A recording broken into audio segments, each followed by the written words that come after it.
extra, read all about it. A special news edition of our weekly YouTube show. What's up, Thailand? Extra, extra, read all about it. Fuck what you heard, this is my truth now. Extra, extra, read all about it. So extra, extra, hear the news that you need. Extra, extra, read all about it.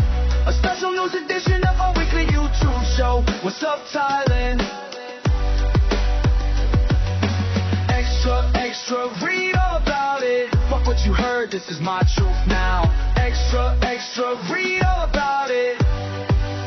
They got their cameras, they got their microphones, but they don't know shit about.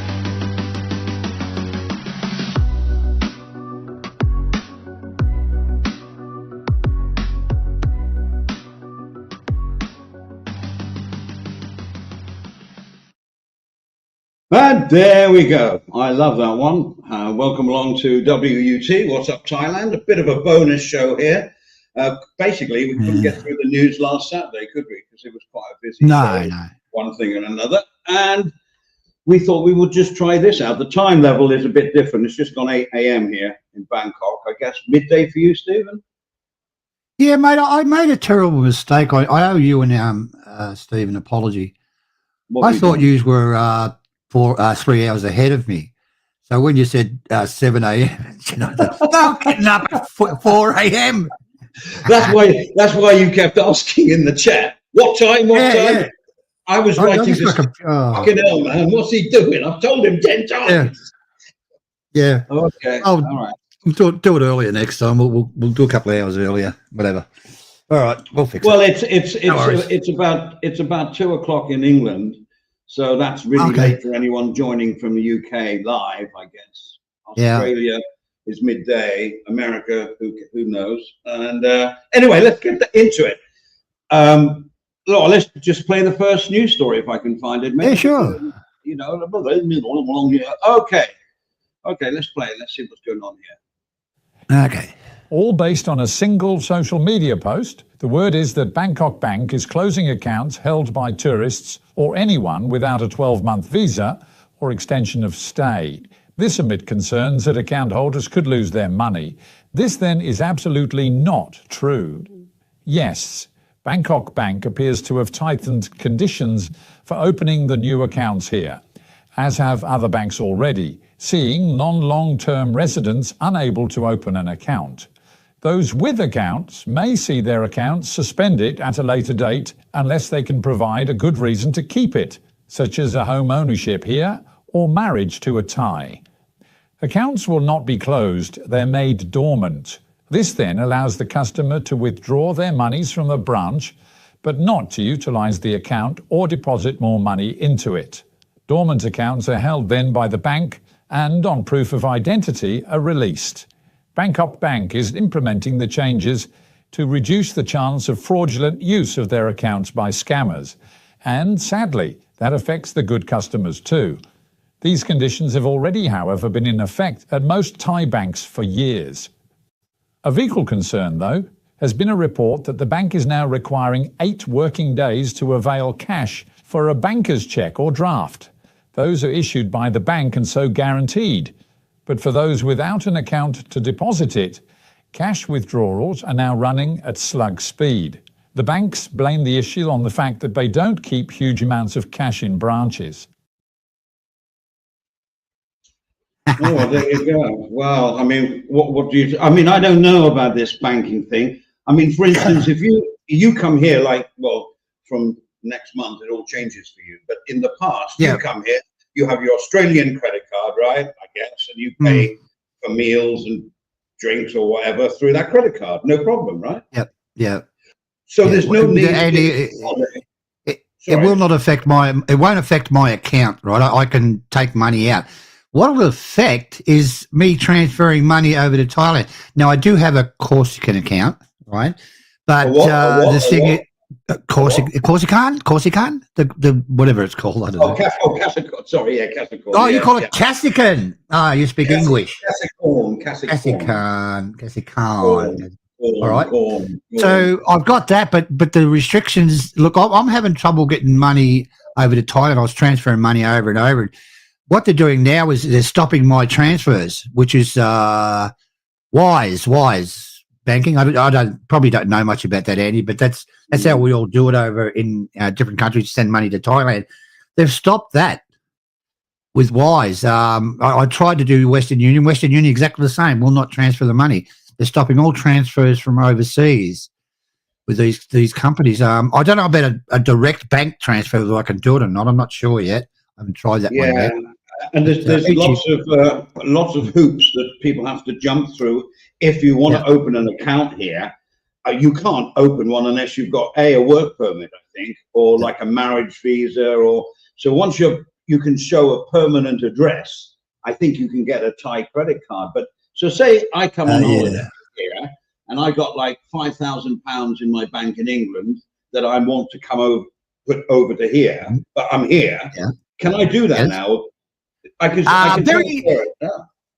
with accounts, I think you can. Don't hold me to this. I think you can do it with accounts, right? Account to account, I think, right? Yeah. But if you want to use Wise, which is a cheap rate, it's probably cheaper than transferring through a bank. They're not going to allow it. That was what was the name of it? Government Trading Bank of Thailand or something. They're the only ones doing it at the moment. What's it called actually? I've got UOB, which is the old Citibank credit card. The government saving bank. The government saving bank of Thailand has stopped all Wise transfers. You can't transfer. Okay, like send money. If you're with the government savings bank, I can't send you money through Wise. From Australia to me. From Australia to me, and from England to you as well, and from America to you. Can I send the money to you from here? I had no idea, mate. Probably. That'd be a good idea, actually. Well, no, it wouldn't be because Yes, it would. It's a fantastic idea. When can I expect it? Shut up.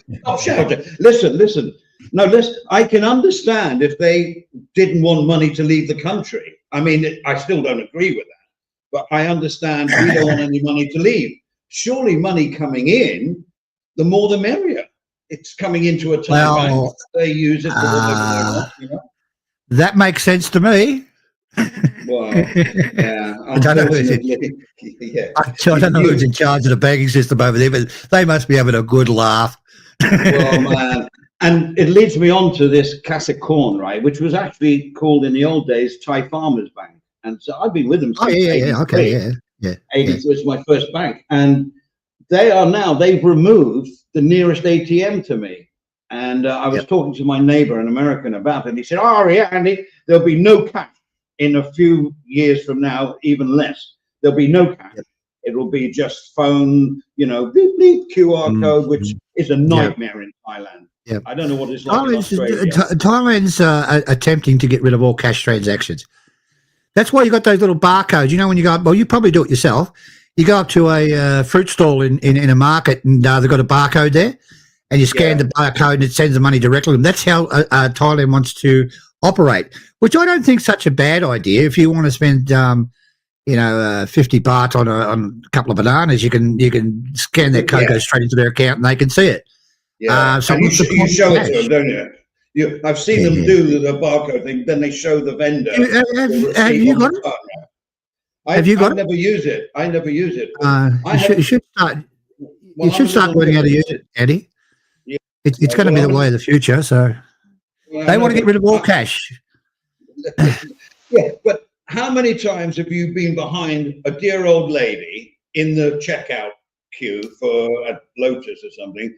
First of all, she struggles to get a Wi-Fi on her phone, and then she has. Yep.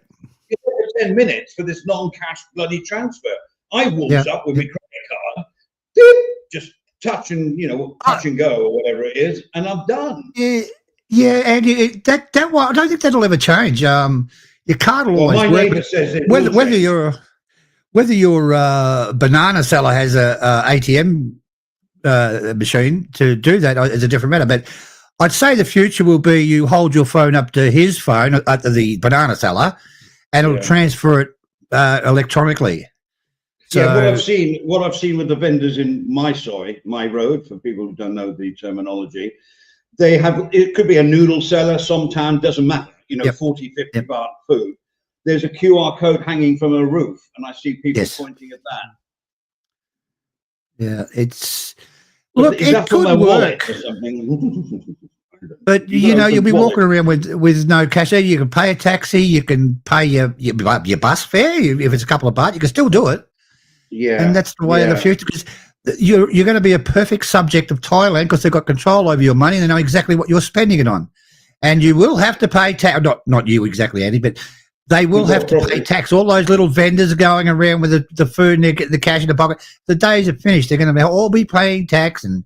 Where'd you get this money from? And we've tracked your account, and this much went in this month, and you're only claiming you earned 1,000 baht when you earned 50,000 baht, and so you've got to pay tax, and that's what it's all about. They know exactly what you're spending your money on. Well, I mean, let's talk just for a second about tax. Tax here is so small, even for the rich, because the really rich, as in any country, they know how to get around this, that, and the other. But I've always thought tax is. I mean, I used to earn some really big money back in the radio days, and I wasn't taxed that much on it, mate. I mean, the minimum is 2.5%, minimum for minimum wage, 2.5%, but it never ever got over the 25%. My brother in England's paying 85% tax. Well, he's earning a lot of money. That's fantastic. And these Premier League footballers, it's like 95% of their salary goes in tax. How much does it cost to get out of bed nowadays? Well, Jesus Christ! Up here, look, let's move out of Asia. Let's go to this funny, wonderful little city called Wynyard, where I live. Now, if I go up to the supermarket and decided we prefer ATM instead of cash. Now, the news agents up here, they won't take cash. Work it out. Yeah. So when they get their Social Security benefits, the government knows exactly what you're spending it on. Exactly. If you go and play the slot machines or poker machines, as we call them over here, they'll know exactly what you did. Look, we're giving you money and you're spending it on poker machines. It's all written in black and white. We're going to deduct it out of your wages. It's all written in black and white, so it must be true. The government's perfect society. Yeah, but you got control of everything.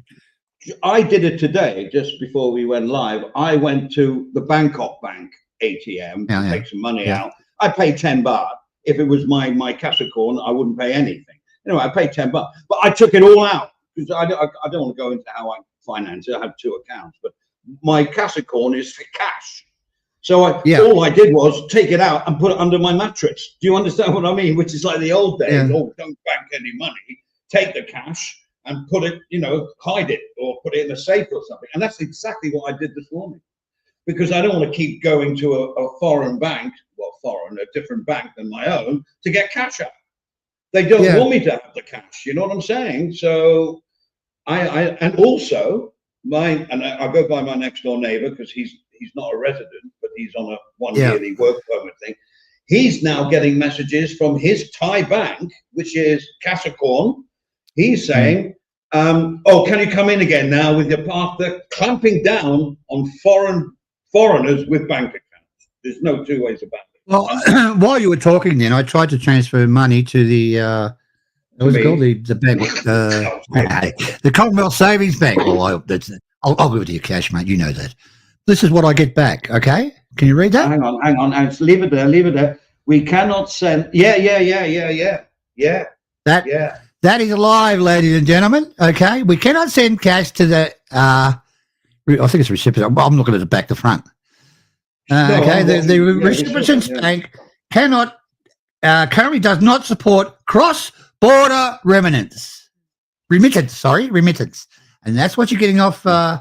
transfer-wise at the moment, transferring to the government savings bank at the moment. Now, I'm pretty sure it's only speak English. The government savings bank is the only one doing it at the moment. More can follow. Right. Well, but it could be they've not updated their system, so who knows? Well, when you transfer, this is in Thailand, but it probably happens in Oz as well. But I will transfer some money over to buy something online or whatever. And on the phone, you get a receipt saying you've sent it to this person, da-di-da-di-da. You cannot screenshot that anymore and send it to them on their private account. Cannot do it. Cannot do it. Right. What? Well, let's make life so fucking sorry, I'm swearing. It's early in the morning. It's security reasons, but it's not security reasons. There's other systems I got. I can use my phone on my computer. If I go to that Wise, it's a blank screen. You can't see it. Really? But if I use it's what you're talking about. It's new security. I'd like to say hello to Sean the Sheep. Cheers, just finishing dinner, but listening in. I can't highlight the chat because I'm in a different program for the news, so I can't do that. Okay, no worries. Full media, always the first off the ball. Excuse the pun, saying hello this morning. Yep. So I'd like to say hello to all 2 people watching. No, 9 people. This is a funny time slot, to be honest. The best time slot. Well, next week we'll do it earlier, Andy. I've worked out the times, and I am in Australia. I've realised that, and you are 3 hours behind. You're going to be really screwed on time when you come over here to live permanently. All you're going to do is look at your watch. But listen, the best time to do this is actually for us to go live at 2 o'clock in the morning for us. Then we hit Australia early morning, England like 10 o'clock at 8 o'clock at night. The absolute sweet spot to get Americans and English and Australians, it's not perfect for all of them, is midnight Thai time. Yeah. Well, hello, Tony Buick. Tony Buick. Good day, gentlemen. I like your style. And he's singled you out. And Mr. Clark. Woo! Okay, gentleman and Mr. Clark. Get on your Tony. Yeah, that's funny. That's fun. Meaning you're not a gentleman. I love you, Buick. Well done. That's one for you. Right, shall we do something? Huckleberry, I know that name. The next news story, we had a similar story last week, because the way it works is Stephen sources it all, and then it goes over to another place where Steve puts it into the computer and everything's fine. And this news story was last week, and I didn't do it for one reason. It's about COVID. Now, I'm not worried about mentioning COVID on the channel. I just don't want that euphoria of people panicking like they did in the last pandemic. Like people panicked, went right over the top, and then look what happened. Everything was closed. But let's just have a look at this news story. Schools in Thailand should not be closed in an effort to quell the recent increase in COVID-19 cases. That's official and from the Department of Disease Control, who yesterday confirmed that the expected clusters have been found in some schools, jails, and similarly heavily populated settings. However, they've recommended screening of staff and pupils, which would lead to them being sent home to recuperate, as you would from a common cold, and to avoid closure wherever possible. Yeah. I like the way he worded that. As you would for a common cold. And that's how sensible you got to be over all this. Flu is flu. Yes, COVID is a little different, but it's the same thing under a different name. And no one ever panicked over the flu season. We even had a season called It's the Flu Season. My mate gets an injection every year, vaccination. But close businesses next, close the schools. Oh yeah, now let's stop, close all the factories. And we're back to like we were in 2019, for heaven's sake. I know the COVID's always going to be a threat. It's always going to be there. It's like that. What was that other one disease out about 10 years ago, whatever it was. And SARS. A lot of people don't realise, the coronavirus came out all those years ago. 2 or 3 years ago, 4 years ago, and nobody had a cure for it. They didn't know what it was, so the people were just dropping like flies. So then they had to experiment. And so what do? They give you this drug that'll cure it. Then you grow a set of tits or something. You don't know. So they have to test and test and test. That's with any drug. It's over a 5 or 6 year period. They tested. They tested on monkeys. They tested on me. Right. And then then it's released. But with the last corona, they couldn't test it. They had to rush this and rush that. So all they could do was lock people up, stay inside so it doesn't spread out of control. You've seen what happened in Italy. I think it was 70,000 or something. Was it? Was that correct? I can't remember. It was the Italy footage phenomenal that figures. actually made me panic, because I remember seeing those videos from Italy of all those people not in rooms. There wasn't enough rooms. They were in the wards with IV bags and oxygen tanks. And then I started to get a little bit frightened. You know what I mean? Literally. and so did the rest of the world. And then, bang! And do you know what was funny? Thailand. Everyone's going, "Oh, we need to copy the Thailand model because look at their figures, which were about zero." But you know why? No one was testing. No one was testing. We didn't. You couldn't even test for it at the beginning. You couldn't test for it. There was no cure for it. So our government said, lock the place up. Everybody's to stay home and to stop the disease spread. And there was huge panics, and people were very, very angry about it. And why aren't we prepared? No one was prepared for the coronavirus. No government was. No government knew what it was. They knew where it came from, and that was it. Well, and going back to those times, Andy, the Chinese come over to Australia and they emptied our shelves of face masks and gloves. Yeah. They emptied our shelves. They took it all back to China. I think this was 1 month before the initial outbreak. That's ironic, isn't it? Yeah, it's very nasty, but that's what I know. I mean, to be honest, as a retired gentleman here, I loved it. That's wrong. I felt sorry for anybody that, especially died from it, but whatever. But I loved it. We didn't have any of that queuing into supermarkets like I saw my sister-in-law in England have to do. They let 10 people in at a time and all. We had none of that. I used to go. Normally it takes me about 30 minutes to get to the Villa supermarket. I was doing it in under 10 minutes. Straight in, place was empty, and I got what I wanted and I left. But there was no alcohol. For 2 months, no alcohol. I don't know why. What was that about? Well, I know what it is. They couldn't deliver it. Well, no. They said people get drunk, they're not going to put masks on, and they're going to start hugging people, and it's going to spread. So let me ask you a question now. Do you think your Thai government has got stockpiles of face masks, and stockpiles of rubber gloves and what else? A hand cleaner ready for if there's any other outbreak of that people don't know about? No, they won't. Neither will the Australian government. Neither will the Yankees. Nobody will have it ready. So we're going to go through the same shit again. I think that the whole world should stop playing around with monkeys and experimenting on incurable diseases. Anyway. Well, and one other point. Do you remember those things that were put up in every country, like field hospitals? Do you remember that?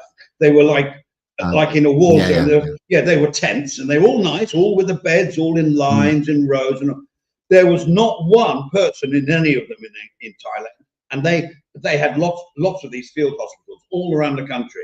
And there's no documentation of anybody. The only photographs you see are of doctors with clipboards. No one's in the beds. There's nobody. So what's happened to all that? They're stored somewhere. Someone paid for those. Someone made money. Don't know, mate.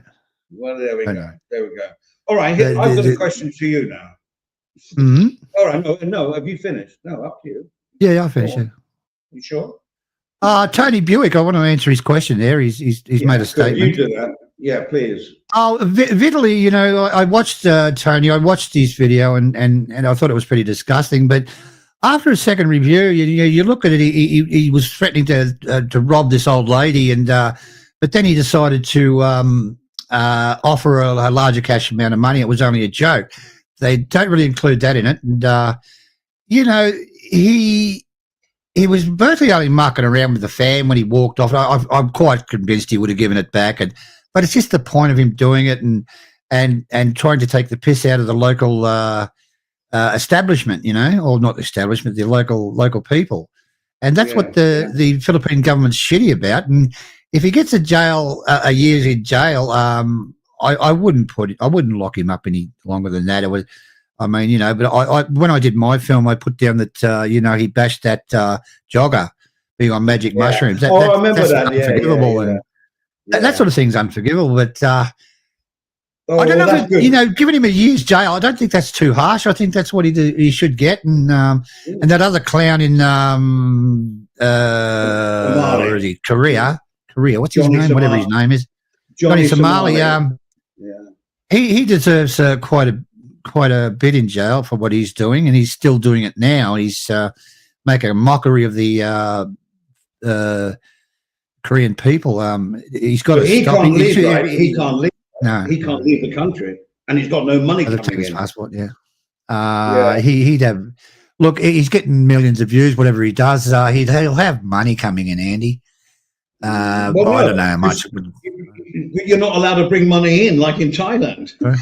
probably not. I don't know. I'm just saying. Now, listen, well, you mentioned magic mushrooms, and look, I've been with you quite a few times in real life, and we've all had quite a few drinks, and I think we've behaved pretty well until I fell off my bar stool. But apart from that, would you go? What was this guy on? This is a little bit of a humorous one. I can't bloody find it now. All right, this is Meanwhile, incredible. at home, and an Indian tourist who climbed onto a taxi roof to sleep saw police rush to remove him at 4:30 in the morning. He was found to be mumbling and under the influence of something, which drove him to first bang on the taxi windows, and when the driver refused to open and talk, climb onto the roof. what can you say? Well, to climb onto a car is a feat in itself. I couldn't do that if I was, had a few drinks. Yeah. Look, he's probably from a village in India, and he's come to Thailand and decided, well, use people are below me and they'll treat you like shit. And, what does he do that in his country? Does he go on top of a taxi and lie on top of a taxi in his country? No, he won't. But he's in Thailand and he's superior to the Thai people, and they can't touch him. Well, they will touch him. And this behaviour is just if I was, I shouldn't say this, but if I was a taxi driver, I probably would have dropped a wheelie and taken off. Yeah. Left him flat on the frigging ground. Probably would have got a broken aerial out of it, but hey, that would have been a great news story. That would have been it. Yeah, listen, can you just hold the fort here for 1 minute? You carry on talking. Yeah, sure. I have the dogs playing. Look, the whole thing is, people are coming over to Thailand and just reacting like idiots, thinking it's their playground. Yeah, there can be a playground, but for Christ's sake, behave yourself, If you do the wrong thing in Thailand, you'll pay for it. You really will. And, hey, what are they going to do to me? I'm a rich millionaire tourist. Well, India sit on top trains and buses. Yeah, Tony, they do. Probably tuk-tuk wouldn't be a good idea to lay on top of a tuk-tuk, would it? I don't know. And getting back to Vitaly, look, he just pushed the limits too far, Tony. He just pushed the video making a little bit too far, and he's going to pay for it now. Anyway, what's the next story? Hang on, God dear me, I'm sort of waking up. All right. In Australia, of course, you have these government officials and that health and safety, right? And would you say health and safety is almost like too much these days because they stop things for the smallest thing, right? Right. Well, this is all about somebody putting some ornaments on a building and them falling off. Meanwhile, at home, in a South Pattaya condo is said to have been cleared of residents after a large amount of debris from the building was found to have been falling to the ground outside. Engineers were called in and confirmed that the debris is in fact from exterior screeding and or decorative emblems attached to the walls, which had not properly adhered to the structure, and not from the structure itself, with at least one person hospitalised due to head and leg injuries and reports of vehicles damaged. Residents were then allowed back into the building, and the areas where the masonry had fallen were due to be screened off and repaired. Oh, for God's sake. So what did they do? Velcro them on the building or use some super Probably, glue? Andy.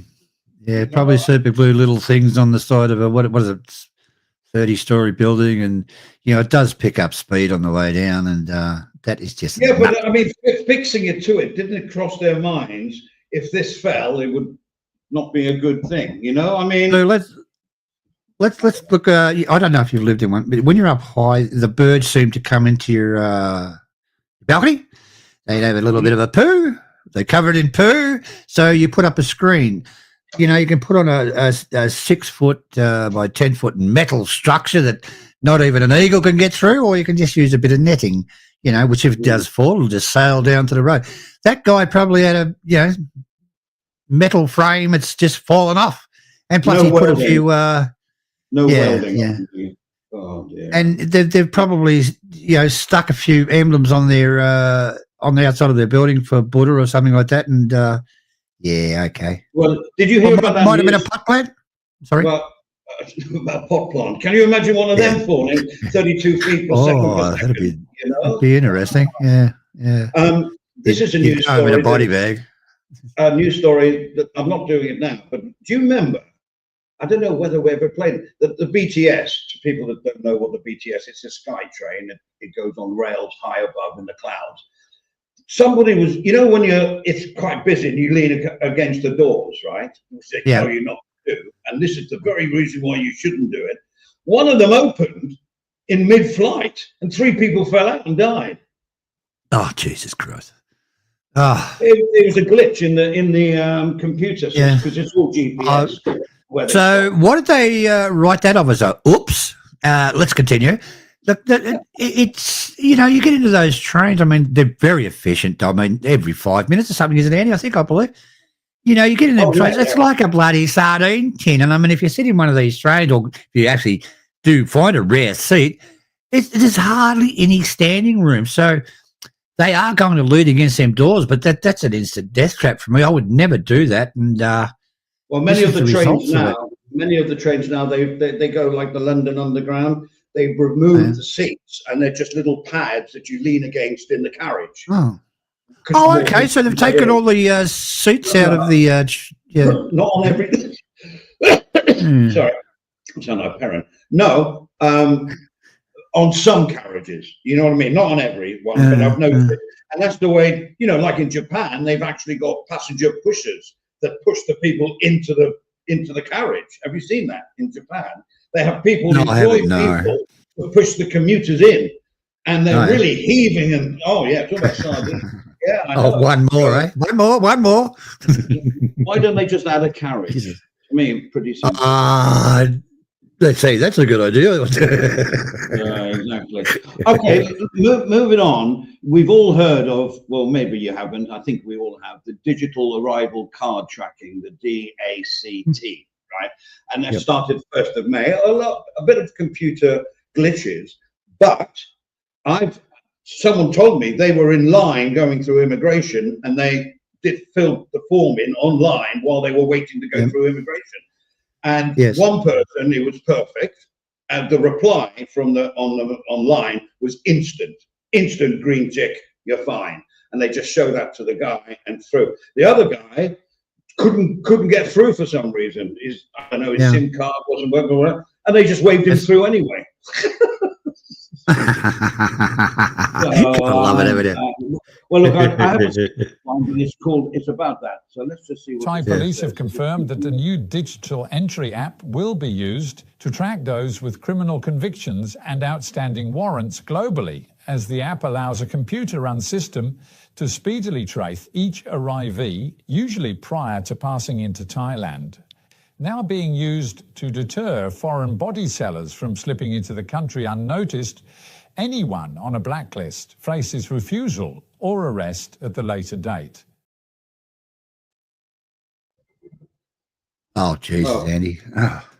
And there's some pirate ones out there now as well. Let me see going to Thailand. So they're going to know how much money you're spending and what you're spending it on with your card. They're trying to stop a few criminals, very, very minor, I think. It's not as big as they make it out, from opening up bank accounts and so forth. And now they can track them with the new arrival card. Wow.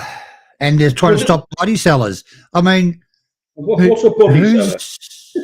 I don't know. It's are they being politically correct? I think they sell second-hand gadabas or something like that. But anyway, aren't we supposed to be making Thailand more attractive for the tourists? I know. Yeah. But what they were going to do, during the COVID virus, they were going to make people wear ankle bracelets, tourists, so they could track exactly what you're doing and how many footsteps you take a day. It would be interesting. I don't know about this. Yeah. We've got Sean the Sheep backstage. We're going through the news, Sean. You're more than welcome. You're more than welcome to join. And check him out. Good day, Sean. I wanted to talk about drama. I'm just joking. Okay, all right. How are you guys doing? Thank you for having me. Pretty good, mate. Pretty good. Good morning. Where are you, Sean? Are you in Canada? I'm on the west coast of the United States right now. Okay. West So Coast. Okay. it's All 6:35 p.m. Sunday here. Oh, good time for you. Okay, that's a good Sort time of, for you. yeah. West Coast. What do you mean, sort of? You try 8 o'clock in the morning when we started this bloody stream, mate. Oh, dear. I oh saw dear. your stream. I woke up yesterday morning, my time, and I saw you and Man About Oz on, and I thought to myself, that looks like fun. I wouldn't mind jumping on, but I thought there's no way I'm getting on in the morning. Those are the Yeah, I know. COVID days, and Yeah, it looked like you two were enjoying yourselves.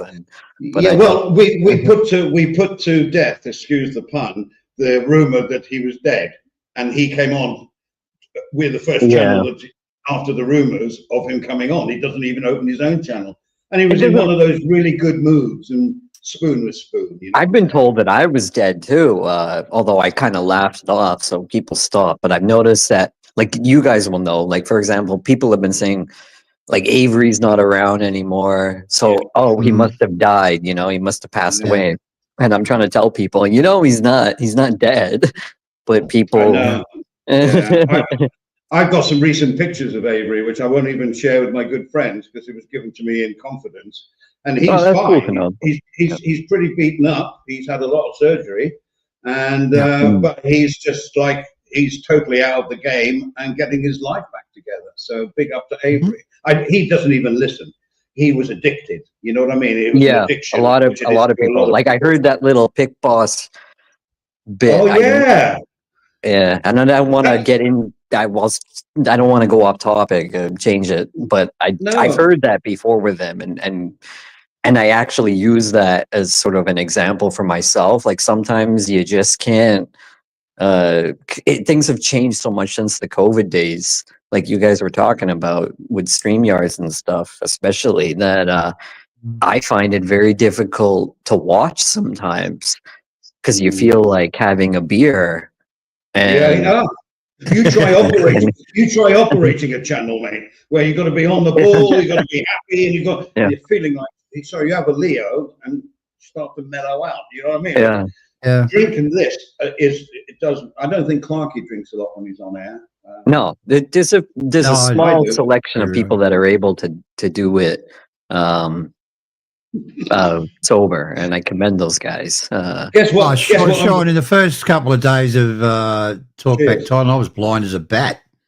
I mean, we all were, and that went on for 2 or 3 years. And I just stopped. I just couldn't be bothered anymore. Getting drunk. But occasionally, probably once every 2 or 3 months, I have a beer on the channel. And Yeah. Oh, whoa. You had more than a few beers when you were in my house. My goodness me. yeah. Well, speaking You of call me a that, liar. Stephen, you every time Andy turns his cam on, like yesterday morning when he was on with Oz, the only thing I couldn't stop staring at is that couch behind him. Because the last time I was there, that couch was my bed. Yeah, okay. Oh, you were a bloody nightmare. A very polite nightmare. I've apologized off cam to you. You do know how sliding doors work, right? Like you just move them and they open. My goodness, you couldn't get through our doors, and I had to keep putting you back on that sofa, and you kept apologizing. I'm so sorry, Andy. I'm so sorry. Never mind. I was an asshole. I was an asshole. No, you were, as Trevor said, you were a polite nightmare. Well, you should hear the conversations him and I have had privately. He's the nightmare. Of course. All right, look, I've got a news item here which I have no idea. I haven't seen it. It was put at the last minute. Yes, it's entitled CCTV Pattaya Top 10 Safest. I don't know what it's about. So anyway, we'll put it up. Thanks to CCTV systems in Pattaya, the region has hit the top 10 safest cities in Southeast Asia, according to one major report, which highlights the 2,000 plus cameras now actually working in the region, along with a state-of-the-art management centre. As is clear, whilst crime reports appear to be higher than in the past, the truth is that they're more or less the same.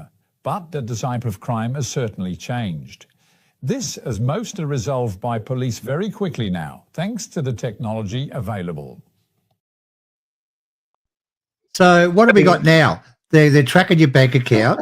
They're tracking your whereabouts when you come into the airport. Now, when you spend money, they're going to film you. This is great. You guys can't think take to Thailand. no cash. Can't take cash. Can't use cash. Yep. No cash. Yep. No, nothing. Oh, and they're getting rid of all the ladies of the night. you guys find social credit to be somewhat of a real thing? No, fast tracked. What do you mean, like social credit? I've never heard that term. Social credit. What's that? Social credit was a term that came out, I believe, just before COVID or during COVID, the early days of COVID, from China, where they keep track of all their citizens, because Chinese citizens aren't allowed to move money out of their country. And it comes off as a little bit of a conspiracy to, when you say it, like a conspiracy type of thing. But it's amazing. You guys were talking about the DTV before and how all these countries are implementing that. And then you put what you just showed just now. It's amazing that they're able to track people through electronically to everything. And it's all connected, in my opinion, to sort of this social credit system. It's not necessarily called that, but the fact that you can, like, for example, if you went to the protests in Hong Kong, they know about that and they tell you, because they track you with the cameras on the street and they tell you not to come back. I know, and with this whole DTV, if that's the correct term, for when you enter Thailand, a lot of these countries are implementing this similar system. And they're not going to stamp passports anymore. That's old school. Yeah. Everything's going to be electronic. It all starts at when you enter Thailand, they take your photo, okay? Now, that's put into a system. They can recognize you with facial recognition. Is out of control at the moment. I don't know if you're familiar with Windows Hello. It's got 3 cameras in it, so you can't hold a picture up anymore and get into someone's computer. The facial recognition's going berserk.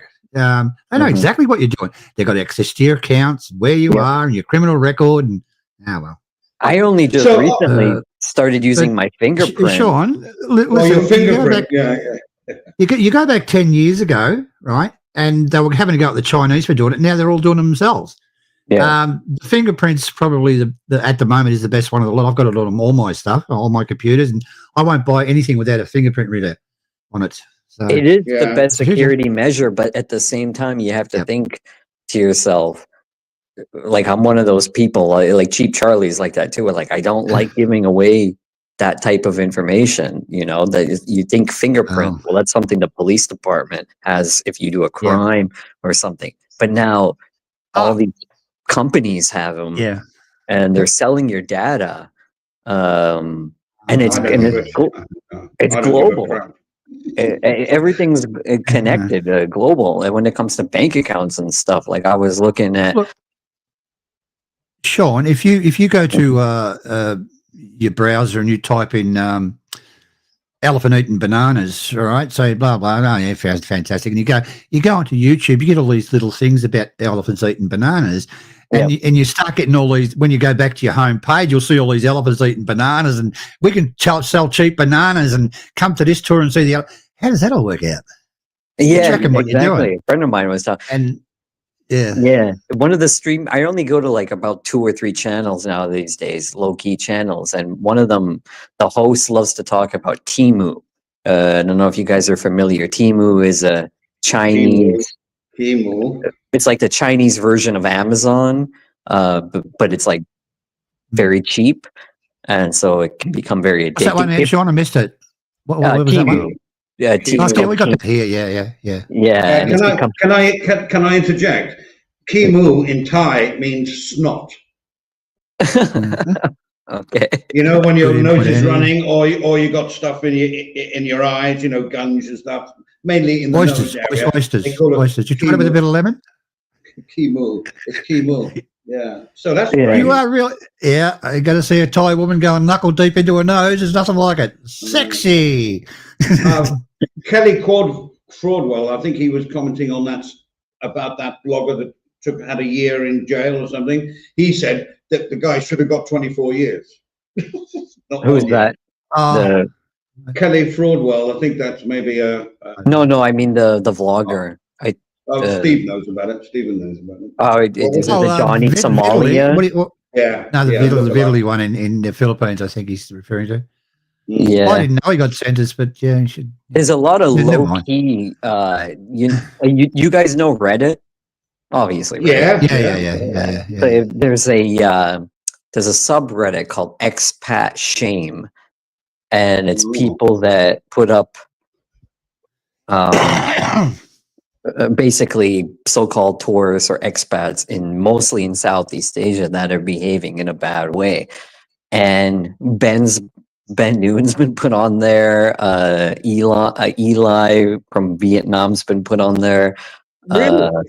Yeah, there's a few, and it's just bad mouthing these guys like no tomorrow. And in a way, it gets them attention. Like, Yeah, they're not cloud chasing. You don't think they wrote them themselves? Any news is good news for those guys.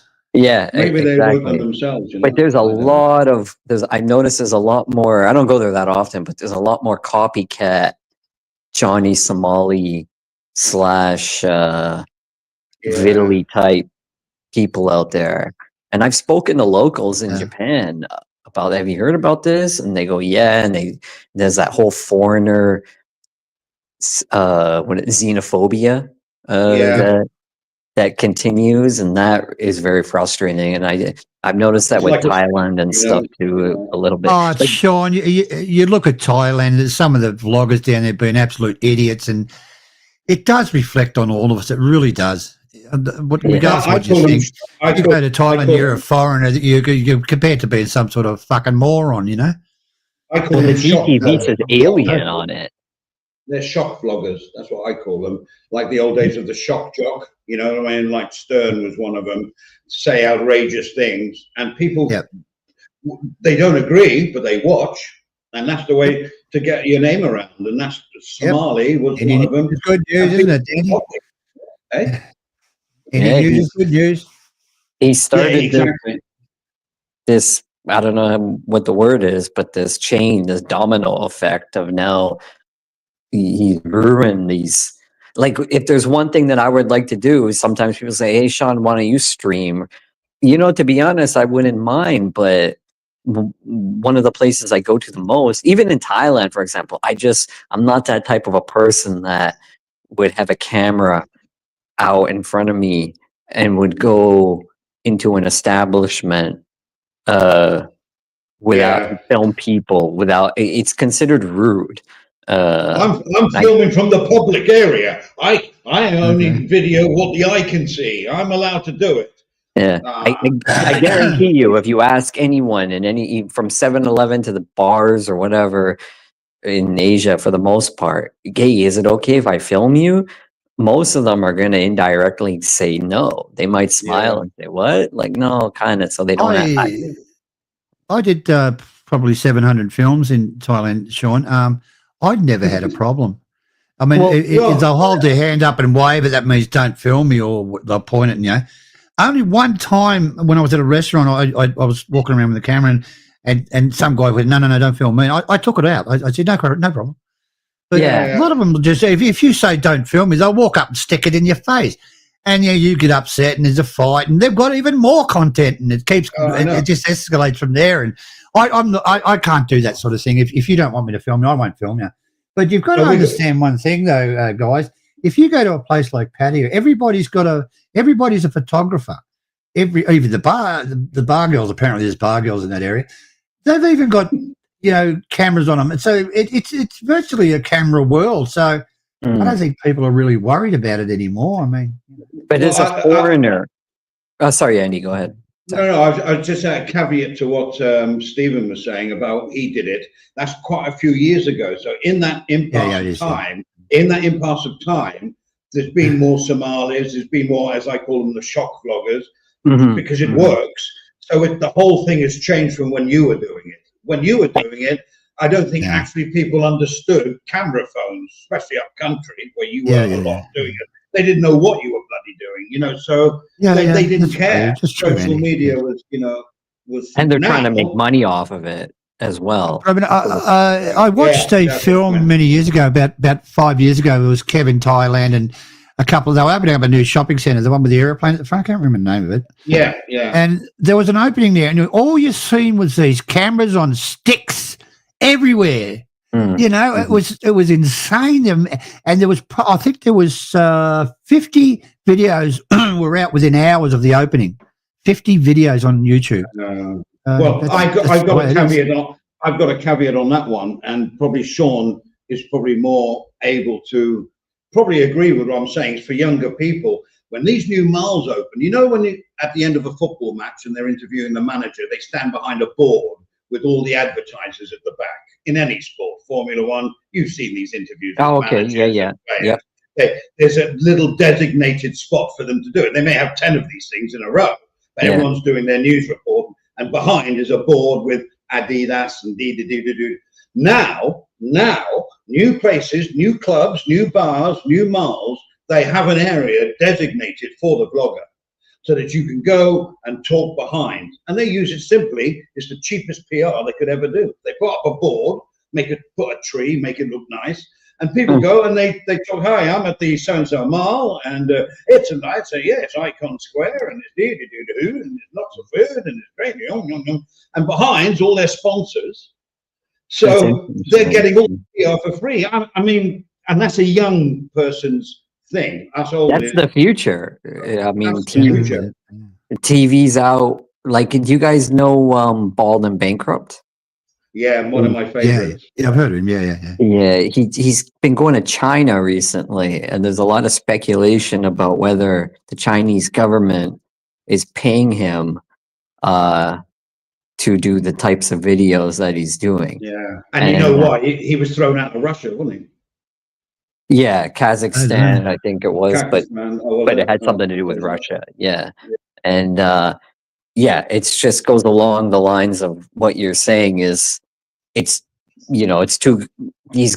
probably getting so much out of it, whatever it is, that, hey, you might as well, that's the new sort of media, I guess you could say, or I don't know, that's the way to get your information from. Compared to, remember, like the days you turned on the TV and you watch Anthony Bourdain, that's fun. My hero. Exactly. Yeah, but those days are gone. Now it's everyone wants to can be like that, and it's just Jesus, Sean, there's some absolute shit out there. I used to do it. You sit in and watch YouTube, and Jesus, some idiots out there. This dickhead shouldn't be doing it, and it's really Bull Media says that there was a video on Mark about Pattaya. That's the M&M bar. Yeah, good friend of the channel, and the guy asked not to be filmed. Yeah, I mean, I think it's up to you whether you want to be filmed or not. Thing is, and we have this coming up on another future show about these audit people in America. They are in English as well, in England as well. But these guys, they purposely film something that is a little bit sensitive. But I'm on a public walk, I'm within 10 meters of this, and they whack the camera straight in. So all they want is a reaction, and if they can get hit by a copper or by a passerby, there's your content. It's all for, and I feel sorry for these poor, I don't want to spoil the show that's coming up in the future, but I feel sorry for some of these policemen, because a lot of them they're not undereducated, but they don't know the First Amendment from the 10th Amendment. They probably read it. It's not in their head. And these guys are all clued up. Oh, it's the Fourth Amendment, Section 302. And these poor guys, they said, look, you are acting suspiciously. That gives me a right. That gives me a right as a law enforcement officer to question you and ask for your ID. And they go, no, that's an interesting subject. Yeah, right. I'm not. Johnny Siam's in the chat. Johnny, the link's up the top if you want to come on. We greatly appreciate you coming on, mate. And Andy will look out for you if you want to come on. It'd be great. Look, I've seen that you're talking about the frauditors. Are they called frauditors? Look, one of them went into a kindergarten, like a children's school, and wanted to film all the children and all the classrooms and shit. Well, you know, I don't believe in it. And, you know, walking around the back of, I think that's what you're talking about, Andy. I was reading things. You know, you go around to a policeman's car, a police station's car park and film all the private cars that the police are driving, which gives out their numbers and stuff, and even film the police getting in the car. Well, that's his car there. Let's follow him home and do some stuff. It's out of control, that sort of thing, I think. Everyone. Let me just, Yes. my mate, yeah. my mate Steve Anderson says, Mac, they're not talking to the chat. I don't know if he means me. I'm doing everything here. I ain't got no backup here because of the situation. So I'm trying to do the chat, looking for the news, making sure everything's running okay. So, Mr. Anderson, love you. Hope you know, I'm trying my best. Yeah. All I can do. Yeah, we're trying. Mac. He was doing to Mac, Somali. Good luck with that one. I think he's a bit out of it. We need a buffalo on this soup. one. All right, next story, Andy. Well, hang on, we haven't got that many left. There's Johnny Siam. Hello, Johnny. Hello, Johnny. How you going? Hello, how are we? Good, mate. We're okay. This is just a bit of an extra. We decided to do at the last moment just to see how it works. But all right, next story. Well, there's not that many. ATM hacker. I mean, this is all in the finance and the no cash and everything else. Good stuff. A wily Bulgarian remains in custody in the capital after being caught hacking into ATM machines and taking over their management, cutting off the bank from their own technology at the same time. The 50-year-old is said to have taken the appearance of an ATM engineer and used master keys to open them and divert data via a SIM-operated unit to his own network. Inside job. Can I just go, look, now they're going to track how much you spend, your criminal record, they've banned all the body sellers, and now We're all doomed. they're going to steal your money out of your account. Come to Thailand. We're doomed. We're doomed. We're all doomed. You know, I had one of my bank accounts compromised in the last couple of weeks through Telegram. Apparently they have like this premium account, and someone took out a huge number of premium accounts on my account, which I caught right away. Yeah. And I've never used my credentials on that card. That I use that card only mostly because there's no forex foreign exchange fees on it. So I mostly use it for traveling. And the last time I was away in the wintertime, I was in Thailand, Japan, and a couple other places, I think. I can't remember. But those are the only places that I use. And I'm thinking to myself, how the hell would someone get a hold of my info like that when I'm really careful, you know, with everything? And either the bank got hacked, or at some point overseas, someone found my info, put it on the dark web or whatever, maybe, and someone bought it and waited a few months and then used it. That's the only thing I can think of. Maybe Sean, you probably, what sort of phone do you got? You got Apple or Android? Okay. Are you familiar with Authenticator? Yeah, I've only started using that. Yeah. Oh, it's fantastic, mate. I've got it on my bank accounts. I've got it on me everything. And you have to put your finger. You have to take your fingerprint in anything you do, so they can't hack into that. What do you think, Johnny? You just arrived. What do you think, John? Yeah, I like the idea of the fingerprint thing and stuff like that. Well, mine. Everything I have is face recognition. You know, my son's new car is a fingerprint. So, you know, in the old days, for the headrest and the seat to be in the right place and the aircon at the right. So you can have 6 different settings depending. You got to program it. So we all have a fingerprint. So when I get into his car, I just put my fingerprint in, and the car opens up to me, which I think is really cool. But I don't mind face recognition because fingerprints can be messed. Well, I suppose so. Thieves will always find a way to. Well, you know these fingerprint things. Can you use your penis or something like that? Trust you to bring down the whole level. Sticking your dick in an ATM machine. I remember when I remember when the immobilizers came out, and that was like, Oh, nightmare. yeah, but that was supposed to be the end all of stolen vehicles. I But it's know. actually very easy to Yeah. create a copy of a computer Right. of a key and get into someone's car and take off with it. Well, I mean, I've got a real life story. We're talking about hacking, but it's been around for years, especially the ATM hack. There's a little machine that they can put on and they can take all your info from it. But it was my birthday, and I won't mention the pub, but we were in there with my Turkish friend, and he bought me a birthday lunch, fish and chips and beers and all that. And he paid by credit card, his Turkish credit card. And then we went off bar hopping and whatever. And we had the wives, so it was let them shop, and we went off bar. Anyway, that's beside the point. Anyway, within 4 hours of that transaction, he got a notification from his Turkish bank. We have stopped all transactions. You've been hacked. And to cut a very long story very, very short, someone had taken all his details from that credit card when he paid at the bar, the pub. It was a big pub. It was nice. They took it. I don't know who was responsible for it.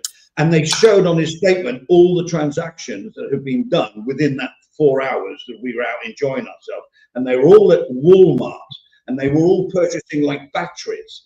You know, not batteries, like batteries, like shavers, like Bics and pens, anything that you can basically sell down the market, all under $20. And it was like $20, $20. And it worked out about $5,000 in the end. But the speed of what happened there, you know, because this was in America. So they came something on Sukhumvit, all through the horrible stuff, to this guy who got all the details, went to Walmart, everything under $20, so he wasn't flagged.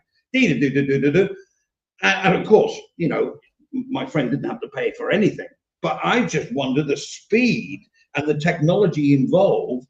I mean, what the bank said is not just this one person. What happened to you is happening thousands and thousands of times every hour around the world. Yeah. So these people are making a lot of money. The reality. When I buy something, Andy, I get a notification from my bank if I use my card on your phone, you know, you blah, blah, and it's the way to do it. And if you've got your fingerprint reader, but just Ball Media's put something very interesting there. We'll read that in a minute. You know, it's security. You've got to make sure everything's secure. It's the only way to do it. But Authenticator is probably the best one at the moment. Yeah. The absolute bee's knees is Windows Hello, which is the camera. But you've got to get the Windows Hello camera, and you can't get past. See, I don't like that because then they sell your data. Yeah, I know Sean. To a third-party private companies, and I have I don't know whether it's OCD or anxiety or something like that. I just can't stand the idea of giving my info away like that. Sean, you know, you got a private home phone, a landline. You know, in Australia, what they do is they purposely sell your information to what do they call it, Johnny? Cold callers. Spam, you know, spam. Yeah, and they purposely do it. You've got to ring up the telephone company and tell them to take you off the, what was it called, John? I think we spoke about do not call. Yeah. Golgus, that actually sucks. Yeah. I just want to address Steve Anderson again. Listen, we're trying to keep up with the chat, bro, because this channel, we always say the chat is king, and we're trying hard. But it's not that easy sometimes when you're doing other things as well. And I'm the only guy with the buttons. So he's okay. He's with there, Stephen, 3 wrong attempts at the ATM machine and it swallows it. He's looking after me, mate. And also, Steve, if they slam the door down, shit. No, I'm not sticking my dick in. Well, yeah. Have you guys ever used the ATM in Southeast Asia and had your card kind of like not come out right away or not go in right away, and you're like, oh god. Sure, and it works in reverse to the Western world. I think, what's it, Johnny? We get our card back first, then we take the cash. In Thailand, they give you the cash and then you walk off because you've got your card. No, you haven't got your card. And you're just losing it. I've lost it 3 or 4 times that way. But when you're traveling overseas, guys, you must take 2 cards, and there must be linked accounts. So if you lose that card, you log in straight away and transfer all the money out of it, so it can't be used. But one time I lost it, I was with my mate, and I forgot to get the card, so I actually it was a matter of a minute. I ran back there, and the card was gone because it'll suck it in if you don't take it out. And they said we can't get it out until next Thursday. Well, it was Friday. Okay. Yeah, Ball Media's come up with a good one, and I'm not quite sure. He says at Bangkok Bank, all right, that the app won't work if you use Grammarly or Microsoft authentication apps. You have to switch them off before you can use the Bangkok app. I So was reading that. That's interesting. Are they just making it so awkward for us tourists to? I mean, Johnny, how do you get on? Well, Johnny's different. You can't. I don't. Family. Yeah, well, I don't use the Bangkok Bank. I use the Cassicom Bank. Yeah, that's my one. Yeah, but they're making it difficult now. I don't want to say into my position here with permits and stuff, but Gogus is here. That's going to be fun. Hello, Gogus. Yeah. Oh, dear. But, hang on. There was one particular sausage is dead. Gogus, G'day, Gogus. How you going? one particular ATM that I've used a bit over the years in Rayong. You put your card in there, and the first thing it does is take your photograph. Really? Well, Yeah, it takes your photograph. If you put that, your mug shot, and then you put in your PIN numbers and all that kind of crap, so that you can't say somebody's knocked off my card, which I think is pretty bloody good, because it's it authenticates who's using the card. I mean, my ATMs I use is cardless. I don't have an ATM card anymore because they wanted me to pay 200 baht for a new card. I said, no, we have cardless now. And the cardless works perfectly. how does the cardless work?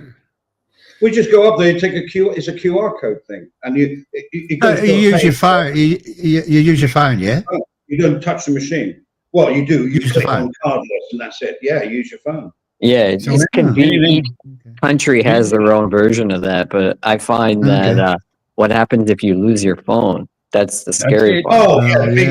And in the early days, it was only Capricorn. If you were a Capricorn bank holder, account holder, you couldn't go to another ATM to do it. But now there's 3 banks that allow Capricorn: Bangkok Bank and Siam will do it. Okay. Yellow one. What's the yellow one? That's Siam. That's Siam. Yeah. Yes, Siam commercial. Yeah. Oh, we got Mac. Hey, Johnny, when I'm over there, I just stick with Corsican. It's Corsicorn or whatever they call it. It's the best one of the lot, I think. Well, safest.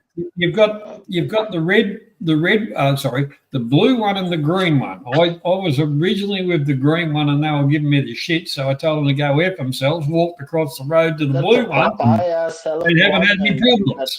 Tom yum one. Oh dear, Mac's off on one. Yeah, no, don't get the shrimp one. I left you a message in the chat earlier on, which was a story on Bangkok Post, which I thought was quite interesting and probably worth a little bit of discussion. Go for Johnny, it. I clicked on that and it took me to a Mormon site, and I'm not kidding. A Mormon site? Yeah, so but you had to go to church to be cleansed before you could view it. Yeah. But if you click onto the Bangkok Post, it'll come up. It's the 3rd story on Bangkok. Okay. I'll have a look at it.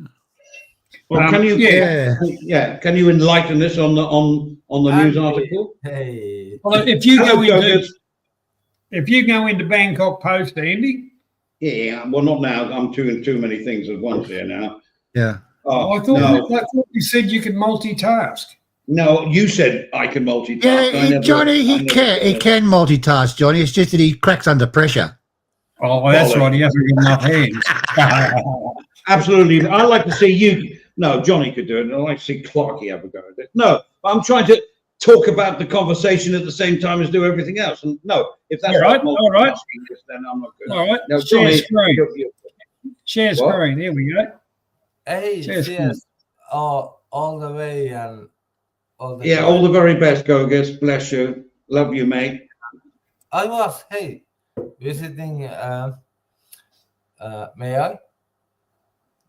What?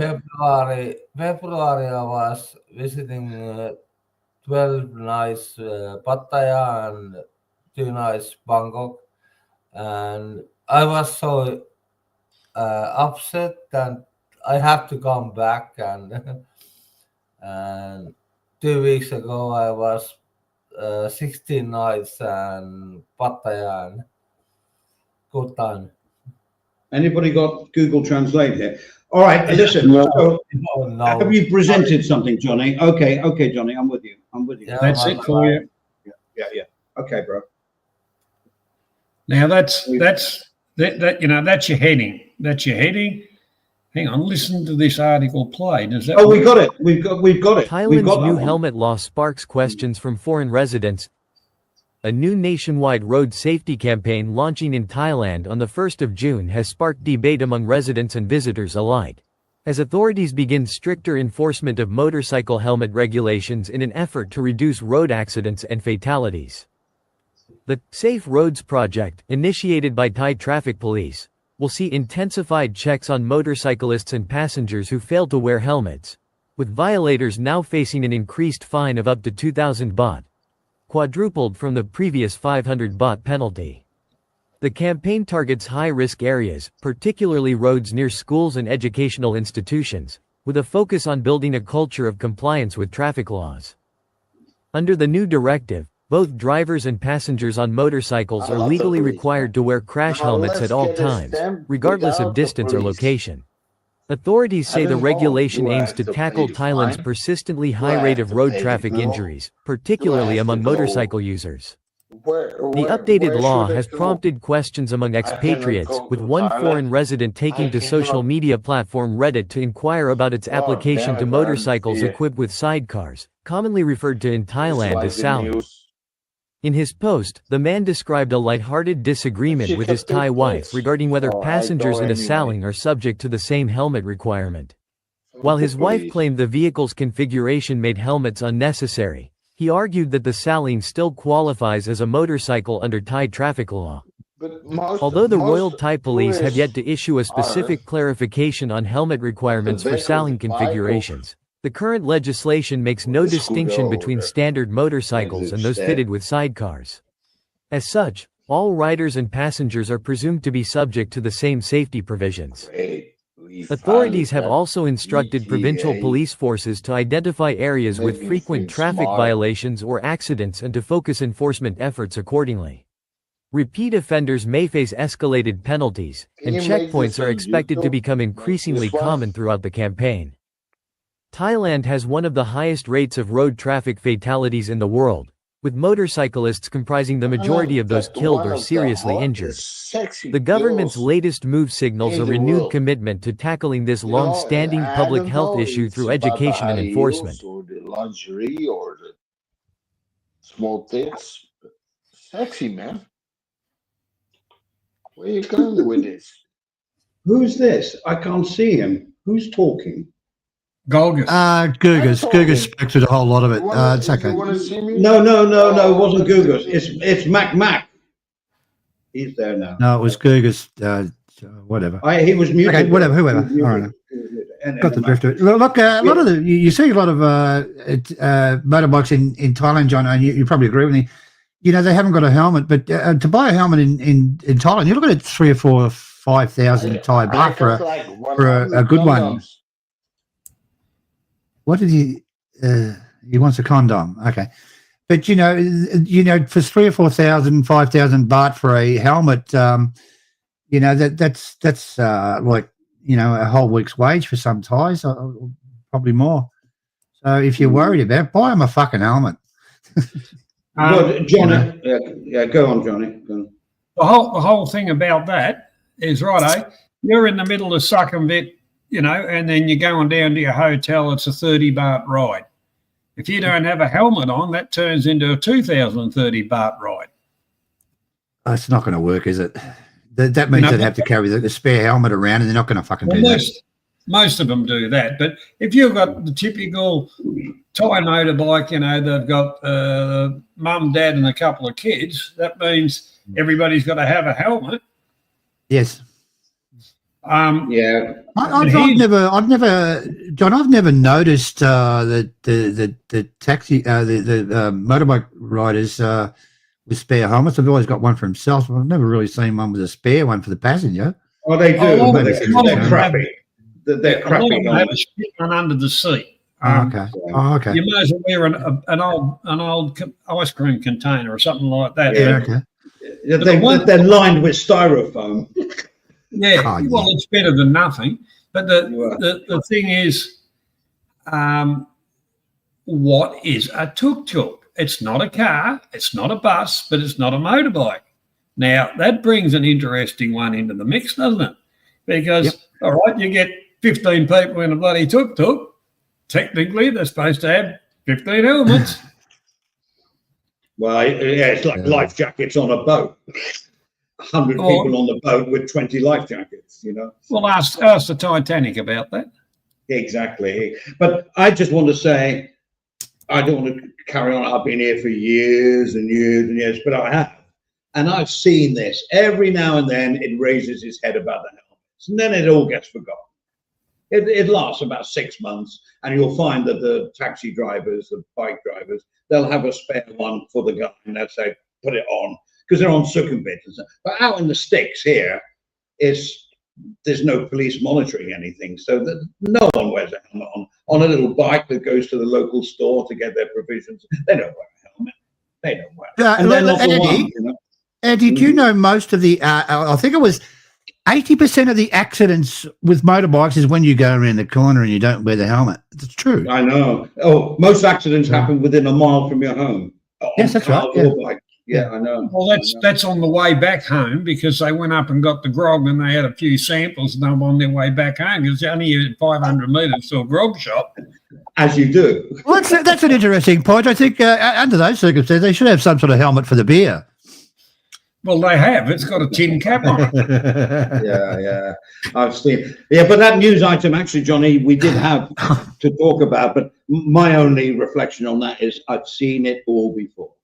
I remember. And it won't hurt. You can play the other one as well if you want. We actually did a story. We did a story along the same lines many years ago, and one kid got caught riding his motorbike with a pot on his head. Yeah, I've seen that. Yeah. That was amazing. Yeah, I know. And legally, he's probably okay. I mean, Well, he's they do better off than some of those helmets. Yeah, well, But, they don't. Hey, Johnny, he'd look like Frankenstein if he had an accident. His head would be square.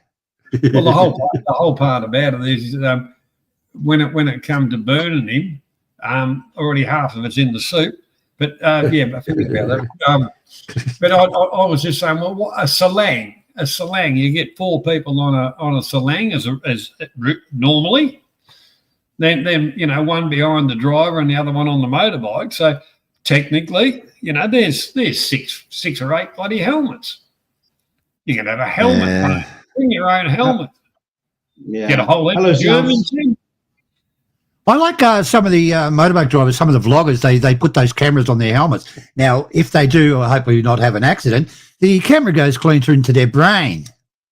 Well, a lot of them haven't got any, so it's good done on a Oh, yeah, they're bouncing around there forever. I mean, Echo. South comes up with a good, you're wearing a helmet. It's got polystyrene or foam, as they call it here, as a sort of, as for the shock absorption. Anyway, and then you don't know who wore it before. And as Sal says, you can get nits, you can get, if you're really seriously taking these bikes regularly, buy a helmet and bring it around with you. That's why when I put on a helmet, on a motorbike, Andy, I always lick it first, make sure it's clean. There you go. Yeah, that's a good idea. Absolutely. DWP, hello. You I can used get a to helmet live for in- 250 baht, DWP says, but save I you. wear my Yeah, hands they've up. got them, Andy. They've got them for 250 baht. Believe me, they have. I know they have, but they're not going to protect your skull. They're just to get No. around the law. That's Oh, all they're doing. no. That's all they're doing. That's what No. DWP meant. In other words, what you're saying is I may as well just keep on wearing my hairnet. Yep. Exactly. That's Or basically what scarf. they are, Johnny. Grow your hair long, or get a perm. That'd Yeah. probably work better. Hello, Oh. Gypsy. Gypsy has a super gay helmet, so it never gets stolen from his bike. Is that Gypsy from the old days? Is it? Yeah, Gypsy nice to see gay him. one. Oh, g'day, Gypsy. He's a good Why guy. would that surprise me that Gypsy's got a gay helmet? Yeah, but he's only doing that so it doesn't get stolen. I know he's making a statement. Hello, Graham. Or maybe he stole it from the bar he was in. He also wears pink shorts when he rides his bike. I don't know. Yeah, with the dress.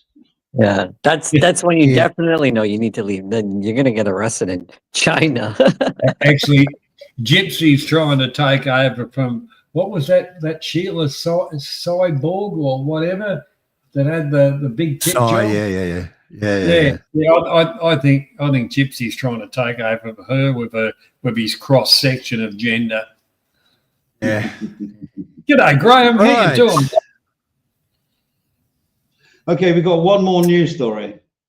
All right, hit us with it. You got the motorbike one again, or you want to do that, or just give it a miss? I already, after it was played, I deleted it just to make my job a little easier here to work. Okay. Which ones we're going to play? On his here's the way last from one. Bangkok to the UK, a 31-year-old British man was nabbed as he changed planes in Austria, along with 25 pounds of cannabis.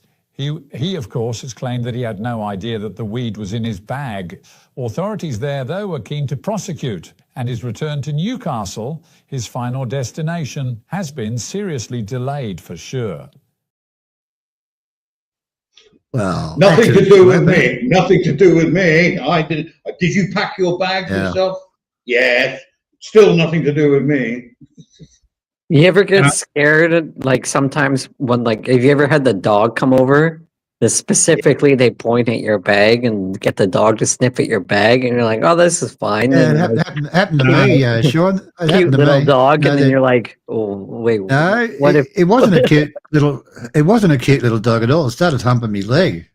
The guard, but I said, "Get this dog off me leg." The guard said, "Wait till it's finished." But anyway, Well, when you're checking in your bag, get your camera out. Everybody's got a camera, and take a photo with the bag with the weight. Okay, and covers you. Usually But, in the lines though, and when you're in the airport, like I can't stand people that do it, but they do it anyway. You're not allowed to have your phone out and do pictures. There's signs everywhere, Yeah. but people do it anyways. But yeah, I get it. I get what you're saying. So they can I take always do pictures that, of Sean. you, but you can't take pictures of them. Yeah, so take a Pretty picture much. of the weight in the bag. You're pretty Yeah, well I covered. was But a thinking lot of that too. incidents, She didn't. Chappelle Corby didn't pack her own bag. apparently not. No, and a lot of drug smuggling happens behind the scene in the packing area at the airport. They slip a few things in there. Apparently, so the rumor goes, but I don't know if that's true or not. Remember anyway. the Australian 8 or something like that? Yeah. That was her shot. Yeah. Yeah, the Philippines did the bullet one, and it's apparently doing the rounds. It's doing the rounds again. What is? The baggage handler Aussie. slip a bullet into your bag. Right. Yeah. Because don't forget they got zippers, and the thing is, if you don't padlock your zippers or lock them to a stationary place, they just wheel it. Just go down the bottom, put a biro through the body, the zipper, open it up, shove a bullet in there, then swing it around and back up, and it looks like it hasn't been touched.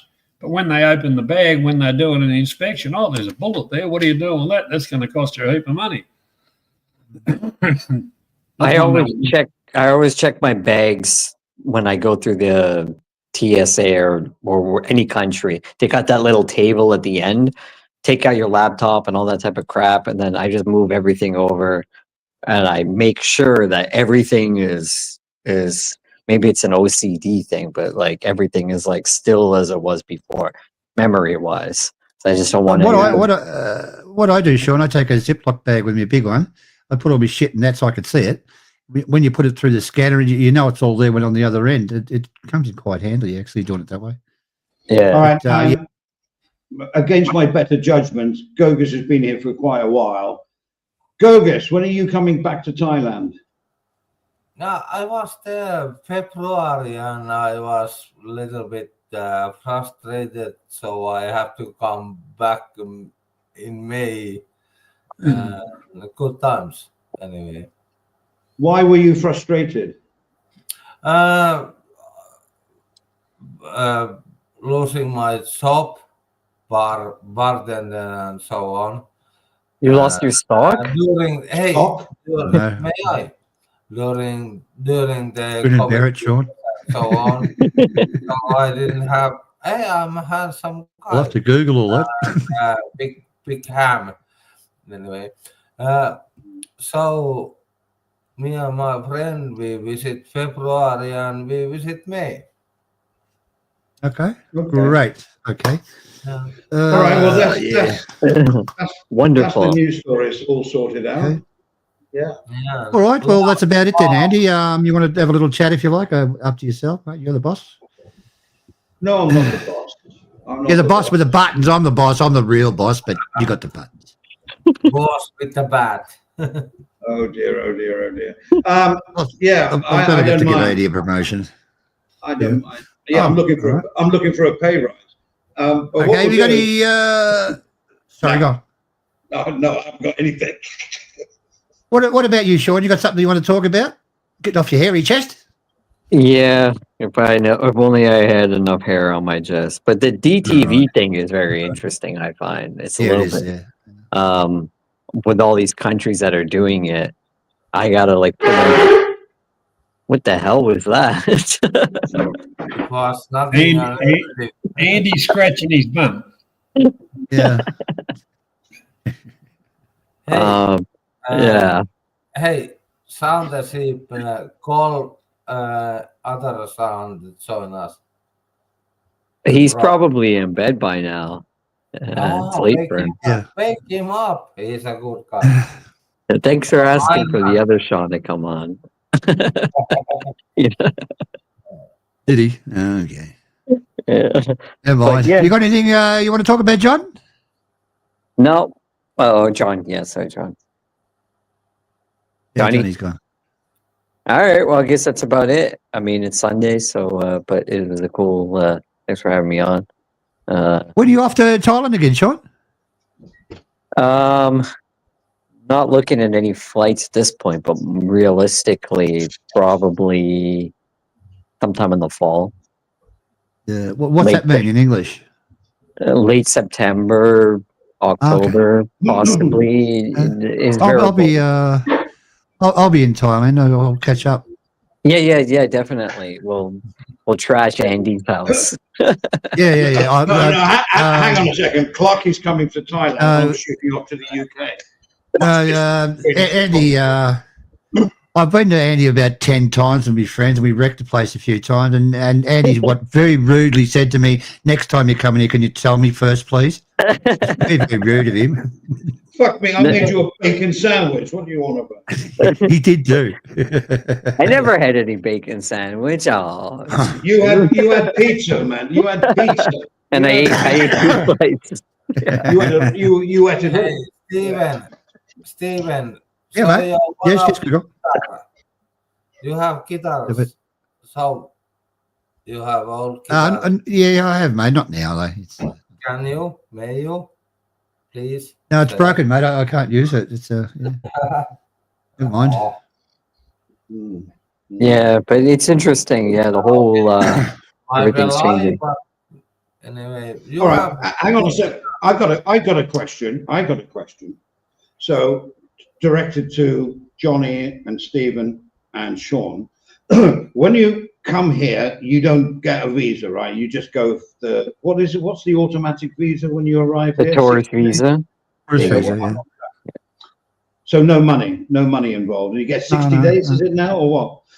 I think it's 60 days, mate, but it's going up and down like the Assyrian Empire. I don't know. Some were saying all these vloggers, you know, I watch a lot of. I reckon on floor.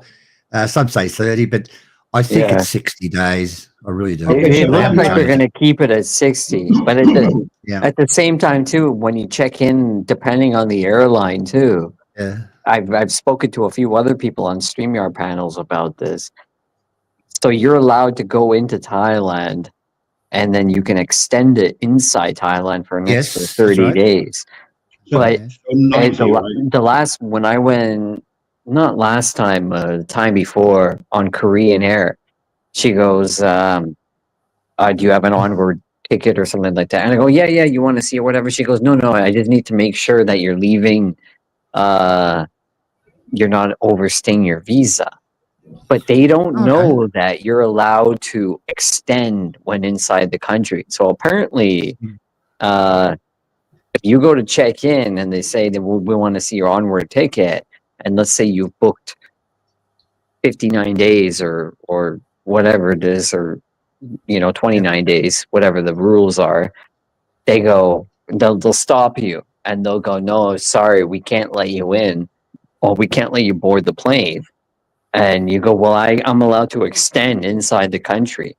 They don't know how to differentiate like that rule. Apparently, you have to argue with them and go through this whole shebang. And the DTV only adds to the bureaucracy of all of that too, because now they'll be able to keep track of everything electronically as well. So I don't know. Sean, the whole thing is just people are.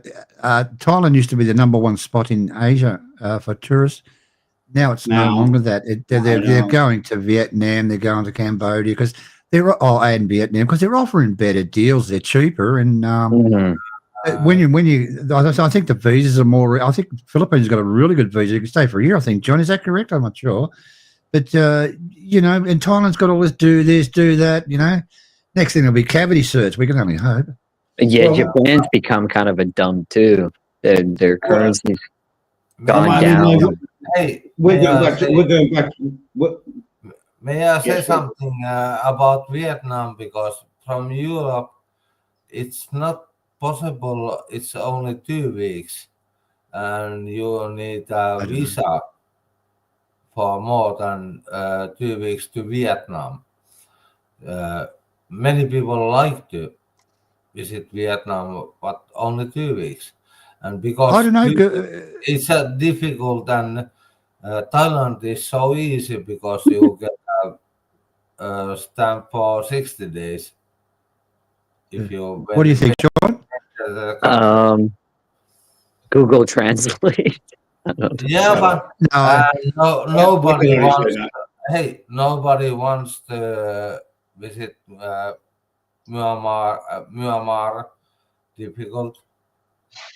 I think I believe Vietnam's an easy process, right? Yeah, you've got to apply for a visa in Vietnam before you leave, I think. But is that any different to Thailand? But I don't know about the two, which I really don't know.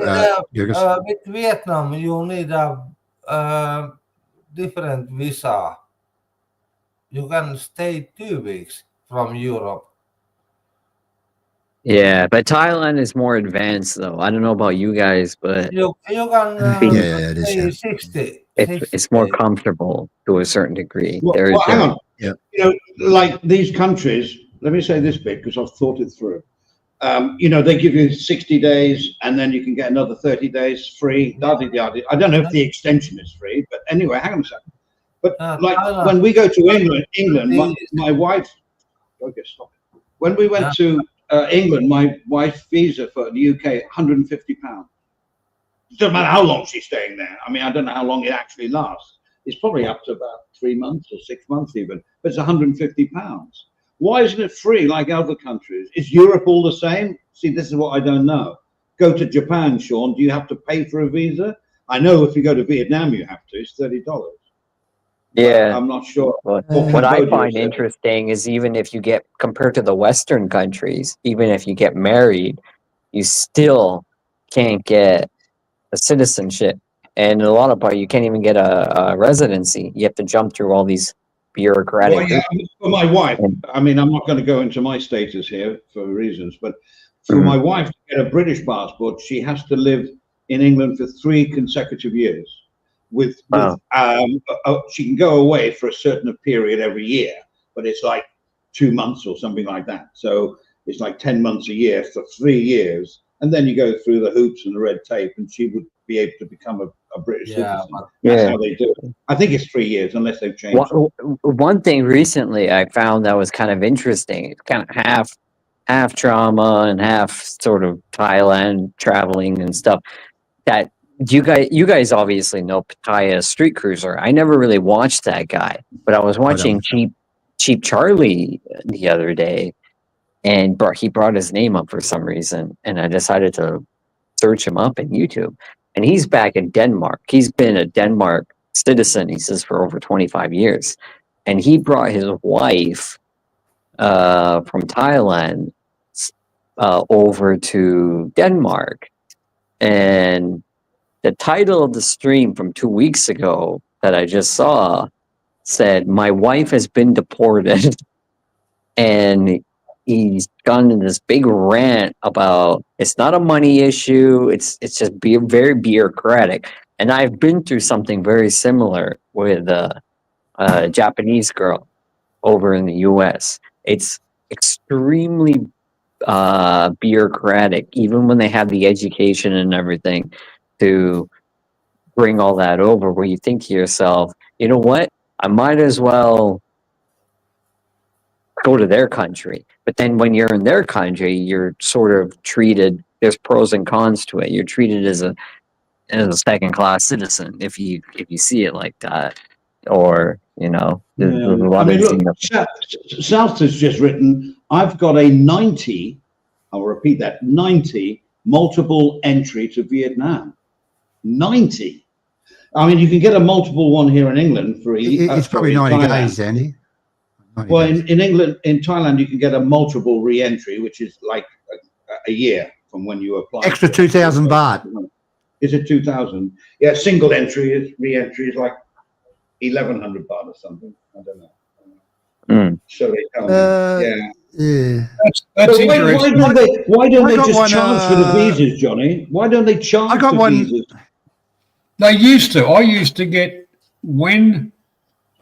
before the disease we had a very, very, very good consulate in Melbourne. And you could just take your passport down there, some photos and a bit of bullshit paperwork, and they would give you a 90-day multiple entry.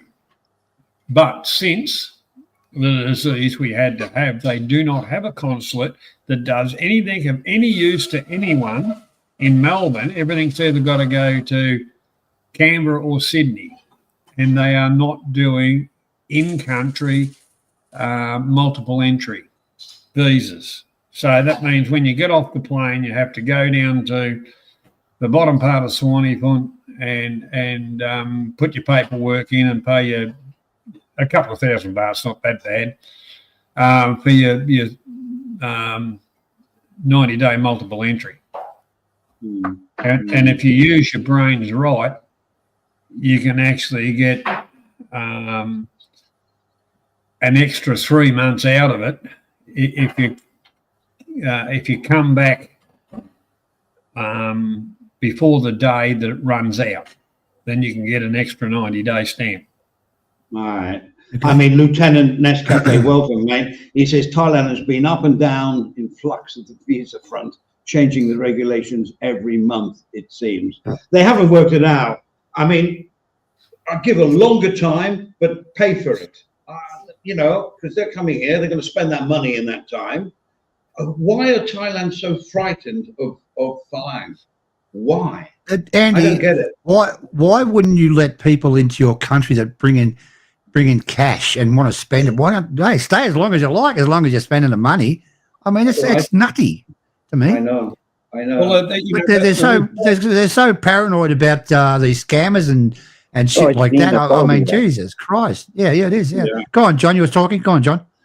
No, I was just going to say, for the normal blokes like us and the tourists and the blokes that semi-retired, retired, and just kind of want to spend kind of 6 months there without getting stuffed around. I don't think anybody's going to have any problem about saying, yeah, righto, here's a thing for me bank. I've got enough money to last that long, and they just go bang, 6 months, piss off. None of this 90-day reporting crap.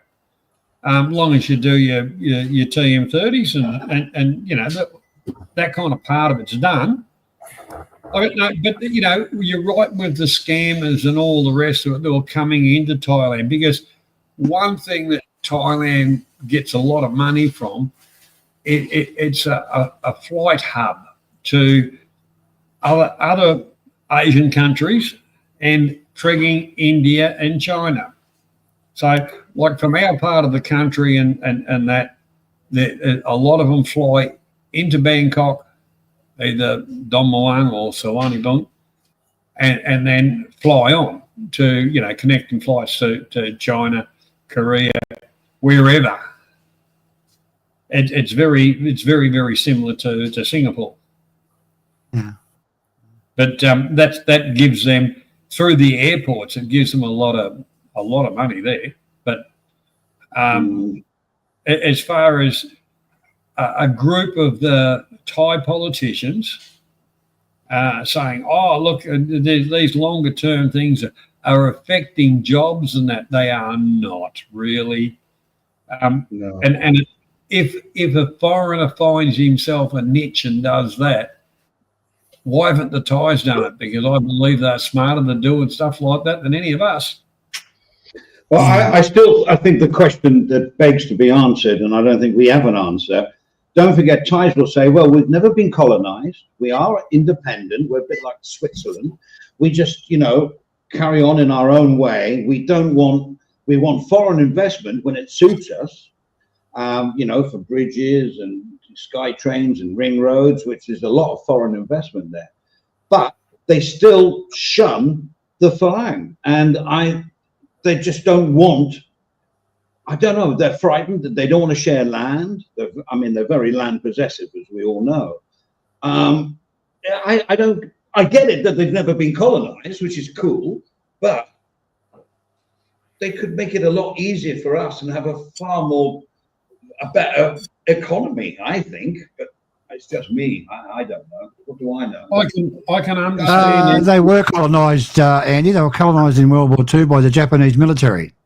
No, It's true. I was going to say the same thing. No, they weren't. They just allowed the Japanese to walk through and build a railway. That's where it stopped. They let the Japanese walk through. I think Thailand had like 30,000 or 70,000 troops that joined up. Said that would join up with the. Well, you look at the cemetery up in Kanchanaburi, where the railway was. Kanchanaburi, yeah. And there's Australians there, but there is also a little section for Thais. Thais lost their life. The Japanese first invaded in Hoi Hin down there, and they put up a little bit of a struggle and they surrendered. Japan took over the whole country, and Thailand joined the Axis with the Japanese. Mm-hmm. Yes, but that's not being colonized. There's a difference. That's been very naughty, though. Oh yeah. May I say something? We just raise our military age from 60 to 65. Now we have 1 million soldiers in Finland, just to protect our and Europe border. That's interesting what Graham has to say there. And population of 5.5 million. And we have. Chris, how does that feel being on the Russian border? 1 million. How do you feel being on the Russian border? Put the landmine and so on and blah blah. Are you scared? No, because Do you have your sword ready to go? Hey, not scary. We've been. Golgus has got more than one flag. He waves it to whoever's going over the top of his place. Yep. It waves Good its idea. white He's got his knees in the boot air. on his head. No, we have. I'm all for that. I'm all for that. That's a good way to be. You know? Soundship, we've been prepared for 60, 70 years for Russia.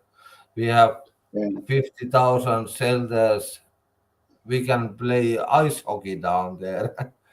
And we can cut the lines, ropes, everything, and so on. And we are doing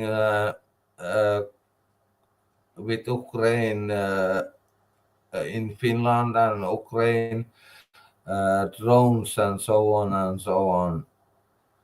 Russia never Okay. will. Can we attack talk this about Graham? Can we talk about Graham's comment? Yeah, Sure, mate. yeah. I'd love to, actually.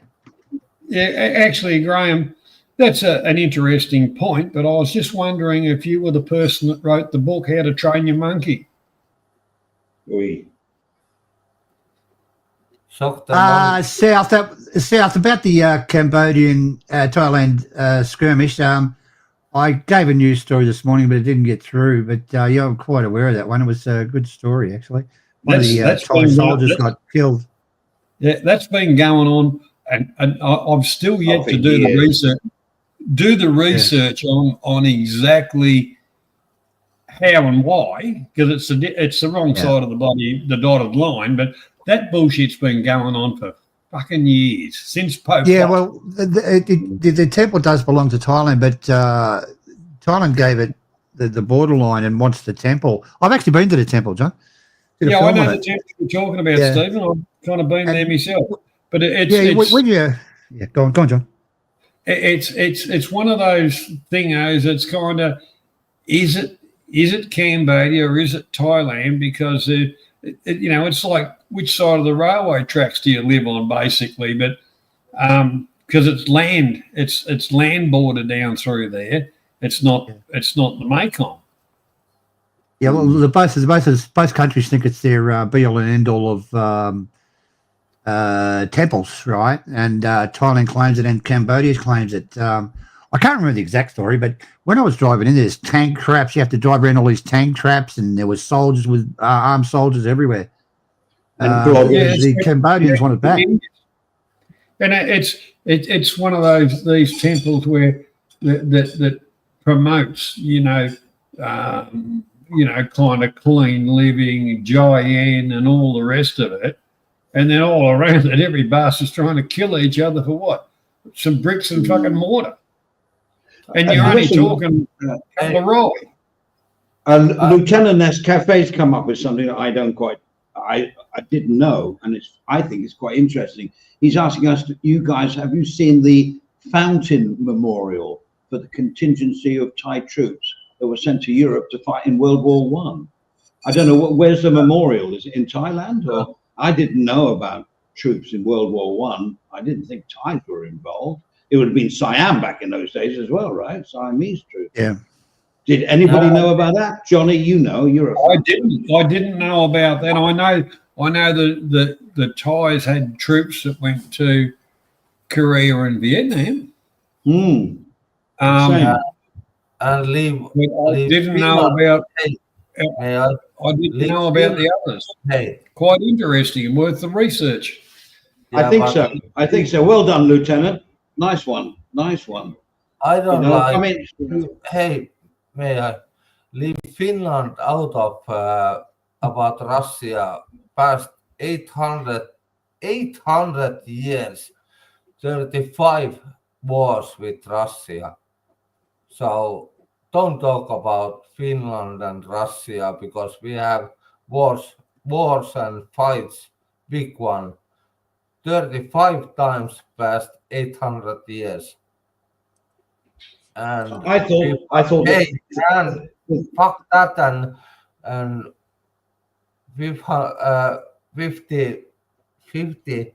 560 years a part of Sweden and those wars. and always Finland was front line. That's why there's a big American base, or there was, because I've actually not worked there. only the Second World War. Oh, that's nice. That's nice. 800 years. Doesn't Donald Trump want to take over Finland and Iceland? And well, he would if he would if he knew where they were. Well, it's all coming. It's all icy, snowy shit. 800 years, 35 wars with Russia. Yeah, I just think that Thailand, Thailand has tried their best, but let's go back to what we were talking about earlier. Thailand now there's a word for it, and I can't think of it. I'm getting tired now. But it's isolated itself by these rules that they do and everything else. But they think that this is their country. No one fucks with us. And we do everything that helps us, and we might give a little bit of help to somebody else if we get something back. Maybe selfish, but they do have a country that is theirs. They won't give the land away. They won't do anything like this. And for people like us, we struggle to think why. But how many years has Siam been going? Decades, centuries. I don't know. I'm not sure what the answer is. I just wish they could make it just easier for tourists to come, let them spend as much money as they can over no matter how long they stay here. The ones that fall along the wayside, it's like in any country, they will. You've got to deal with that when it arises. But the majority of tourists want to stay here and spend money. Why not? And then the ones that live here have adopted the country to live here. Why not make it easier for them to live here? Let them buy some land. Let them establish themselves. There would be nothing wrong with, say, putting up a security deposit, and like I say, you don't have to do your 90-day bullshit or any of that. But the whole part about it is just make sure your TM30s or your hotels or whatever are doing that stuff, and then go home when you want to go home. I know. If you Johnny, there's some criminal elements going into Thailand, which they do to every country. But it's no point in going overboard with it. I mean, more criminals coming to Australia, I guess, but they're just taking it too far.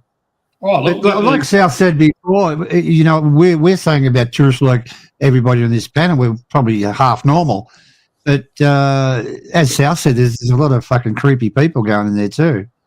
Yeah, but there's lots of creepy people everywhere. Yes, that's right. I mean, as you just said. One of the blokes that I and he's an Englishman, married to a Thai, works in Sweden most of the time. Spends about equal time in Thailand and Sweden with his Thai wife. He said, I thought I was going to die. And that was his title to his video for this week. And he said, this is not clickbait. A fella on Yabba kicking the shit out of the door trying to get in, and he's holding the door so he can't get in, and all of that kind of stuff. But they ended up spotting him in one of the villages and his wife took a photo and gave him a dressing down. And then said to the coppers, well, I've had to talk to him. Here's a picture of him. This is who he is. And it reminded me of a temple I'd looked at for years, because you couldn't take a salang up there. They wouldn't let you because of the road. But I didn't think I had a problem. But when I finally got to go up there, it had fallen into disrepair, which was a big shame. Because a whole heap of druggos went up to the temple because they thought it was, out of the way, looking for a bit of money, and killed the monk. And drugs are a bloody big problem in every freaking country in the world. Finland President Marshall against Russia. Yeah. I bet his head doesn't get cold. Yeah. Yeah. Was he the one that invented the condom? Oh, shit. What are we like? Okay, Lieutenant Nescafe's come back on this fountain thing, right? It's a mini park in and around just off Yarawat area. Well, that's new to me. I'll check that one out. Even Winston Let me have a Churchill Google. saying, that little country who fight so hard, they and Stalin said the same. All right, Gurgis, listen. The Soviet. Go on, John. I was just going to say, Stalin should have been strangled at birth. He was Okay. Well, he hasn't, John. He changed his name to Putin. But anyway, what happened in World War II? The Russian army invaded, Finland? They went in there with their dark suits and shit in their uniforms, and they stuck out like dog's balls, honestly. And what the Finns did, they put white camouflage on it and snipers and just absolutely massacred them. And it went on for quite a while, and the Soviet Union lost and withdrew all their troops. I think they had to go. I think Finland had to give away a bit of their territory, but the Finns beat them. Well, in other words, it was finished. Yeah. Well, they made it through the finish line, mate. Well, I'm glad we're all on the same humorous track here. I'm just Googling the Fountain Memorial, Bangkok. Yeah. Okay. Oh, yeah, because I'm interested. Yeah. No. All right, so it's all here. It's all photographs and everything. Is it? Foundation. Lieutenant Nescafe, I think if they gave open visas to India, no one would still go to shit hole of a joint.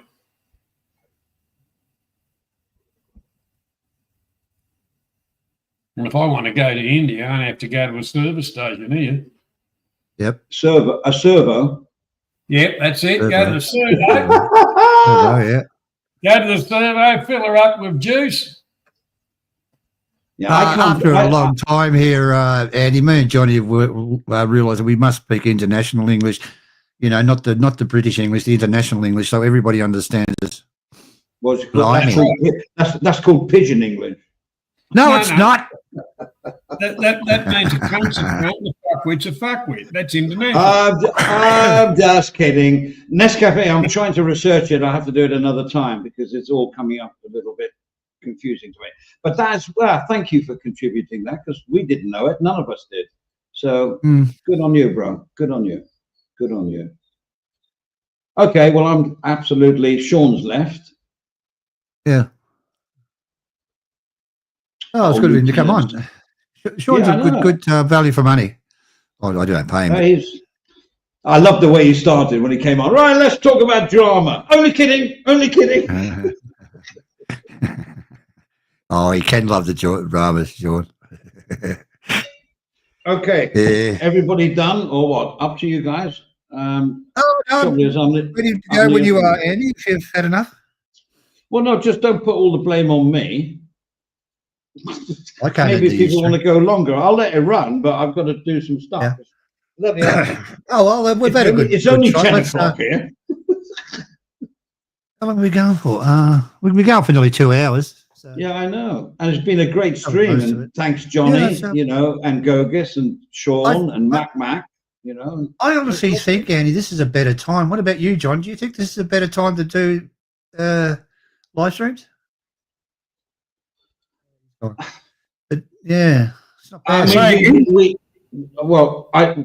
Okay, say it again. Play it again, Sham. Yeah, play again, Sham. No, what Stephen was saying to you, Johnny, was, is this a good time slot? But I still think it's in between because 8 o'clock Thai time is 2 o'clock UK. We've already had a couple of UK people in, and America, because it was like 6 p.m. in America, like yesterday. Australia, it's like midday, but it's still not hitting the UK market. Whether we need that or not, I'm not saying. I don't know. I'll be honest with you, Stephen. Both Stephen and I, separately and together, we tried every frigging time zone around, and you could never make anybody happy because if we made the audience happy, we made ourselves very sad because we're getting up at 3 o'clock in the morning and stupid stuff like that. It's just not worth it. Of course, the best time, John's midnight Thai time. You get both markets and plus. Yeah, and like, are we going to do that? Fucking time. It's 3 a.m. for us. Yeah, but that's that. So that's the kind of thing, and it fucks up your next day. And if you've got stuff to do, which I've always got stuff to do, you just say, "Well, stuff it," because real life's more important. I think due to my mistakes with the timing, we'll do it an hour earlier if you like, Andy. If you want to do it next week. Oh, for bloody hell! Man, give me a break. 7. No, we'll want to do it at 6 Thai time and really piss him off. Yeah. Hey, let's talk about it off stream because it is in. But as Johnny just said, we're talking about Thailand. You messed around with all the time slots trying to get the sweet spot, and you can't. Not to fit into our own lifestyles, and that's the end of it, really. Australia is a very good market because it's 4 hours ahead of us. So no matter what time, we can do midday. 3, Andy. Still only 4. 3 is all right. So midday for us here, 3 o'clock in the afternoon for you guys, or whatever. The UK is out unless you want to, as you say, do a midnight stream, and that ain't happening. So it is what it is, right? Yeah, right. Well, we're off then, are we? Well, I'll click the outro if everybody. Yeah, thank you, Gogus, for coming on. Johnny, as always, of course, and all the people that joined, and South, and the chat. Yeah, okay. And Steve Anderson says I always ignore the chat. That's not right. And no, bollocks, Steve. He's okay. All right, then. So is that it? Everybody happy? Yeah. All right. All right, Johnny. Bye. See you all later. We'll see you in the soup. We'll have a pee together. What's up, Thailand? The land to be, from the mountains high to the Andaman Sea, dancing in the streets, a joyous parade where dreams are made in the land of smiles.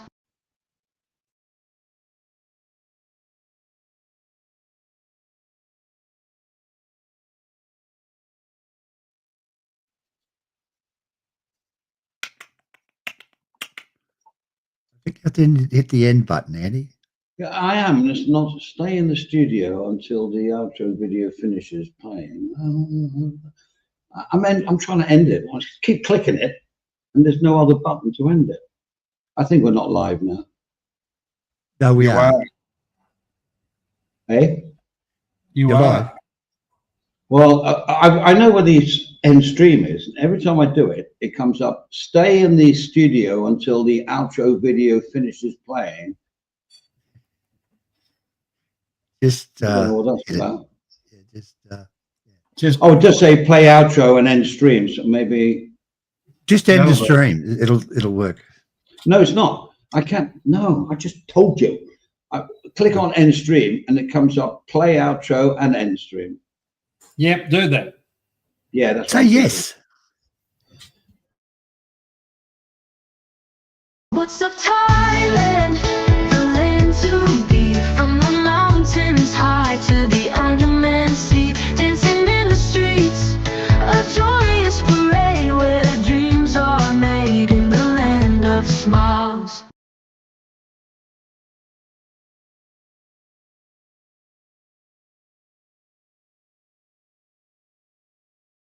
That's it. It's still live. And when I click on end stream, I'm not mucking about here. When I do end stream, right, it's not rocket science. I get, it says here, stay in the studio until the outro video finishes playing, or the broadcast may not end properly. But there is a little question mark against the outro. Let me press that.